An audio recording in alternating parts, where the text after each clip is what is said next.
What began as a seemingly simple mobile operating system in 1971, Palm OS, has now become a fierce and competitive market. As needs have increased for day-to-day activities followed by the introduction of newer technology, these mobile operating systems had to evolve, now including touchscreen features such as keyboards, email, and text messaging in your very hand. I will go on to discuss, further along in this video, the legal, ethical, and social concerns and benefits of such aspects in order to reach a conclusion of whether the features provided by said systems are in fact necessary and what the future holds for such technology. I'm going to make the legal aspects brief because there is a lot of history involved with mobile operating systems. It all began in way far back with Palm OS, as I mentioned before. However, I want to take you back to 2009. 2009 is when the first patent wars began. Many exchanges of lawsuits between major participants such as HTC, Apple, Nokia, and Samsung over what they believe to be infringements. However, according to FOSS Patents, more than 90% of these 222 smartphone patent infringement assertions by major players against other large organizations have gone nowhere, with 109 assertions, 49%, having failed so far, and 93 assertions, 42%, having been dropped outside the context of a comprehensive settlement or having suffered a comparably negative fate. What can be said about this is that these 6 years have been somewhat detrimental to the mobile operating systems industry because of their respective copyrights that these companies have held on their technology. They haven't been able to work together to advance technology as quickly as it could be. However, they're still maintaining a certain level of efficiency and are coming out with new technology every day. With that being said, of the legal aspects of mobile operating systems, I will now move on to the ethical aspects associated with this topic. We've all been asked the question, whether on our devices or on our computers, when Google pops up a little window and asks, allow use of location. Now, what this enables the operating system to do is to collect your data and provide services such as nearby restaurants or events happening nearby, or perhaps location services or directions to a location that you want to go to. However, according to the Santa Clara University of Mercola Center for Applied Ethics, this collection of data can suggest a fairly comprehensive portrait of a person.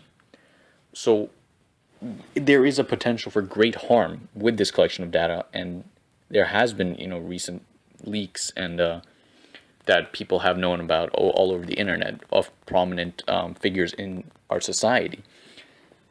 So while there are potential benefits, there is also a great potential for harm. So it is up to each individual, really, to see how far they're willing to go to get their ease of access while sacrificing potentially harmful information to the system, which can be hacked. That being said, about the ethical issues associated with modern mobile operating systems, I will now move on to talk about the modern mobile operating systems' social aspects. And from what I researched, I can tell you that they provide features such as text-to-speech, GPS technology, and colorblind options.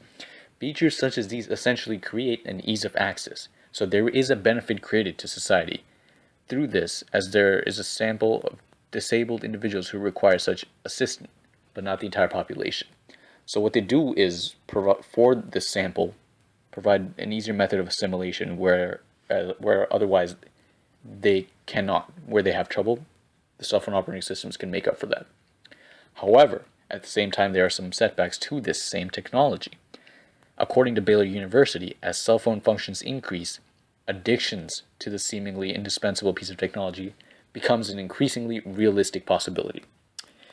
They continue on to state that women college students spend an average of 10 hours a day on their cell phones, and men college students spend nearly 8. It should really be male, but they say men. Spend nearly 8 hours.